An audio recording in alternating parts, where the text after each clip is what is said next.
ደግሞ የአረብ ሀገር ሴት ለማለት እኮ መጀመሪያ ወንድ መሆን ይጠበቅብሃል። እሺ ጭልፋ የአረብ ሀገር ሴት እና ታዲያ ሰፈር ለሰፈር ድንጋይ ከምታሞቅ መታሰራም ነበረ። ቆተታ የአረብ ሀገር ሴት ምን ይላል ይሄ? አንተ ወንዱ ነህ። በስነ ስርዓት ቤት ቢኖር ቤትን ማስተዳደር ብትችል ኑሮ መች ትሰደድ ነበረ?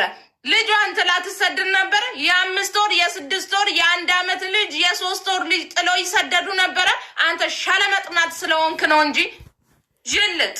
አንተ ሰርተ ማስተዳደር ብትችል ኑሮ መች ከሀገራችን ተሰደድ እንመጣ ነበረ?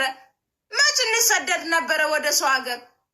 ደግሞ የአረብ ሀገር ሴት ፈስህን ተኝተ የፈሳ ድንጋይ እያሞክ ደግሞ የአረብ ሀገር ሴት ለማለት ያምርሃል እንዴ? ታስተዳድረሃለች እኮ ኮተታ ታስተዳድረሃለች። ቀጥ ለጥ አድርጋ ቤቷን የያዘች የአረብ ሀገር ሴት ናት። ቀጥ ለጥ ብላ ማለት ነው። አንተ ተኝተ አንተ ድንጋይ እያሞክ በደና ቤቱን ማስተዳደር ያለበት ባልየው ነው።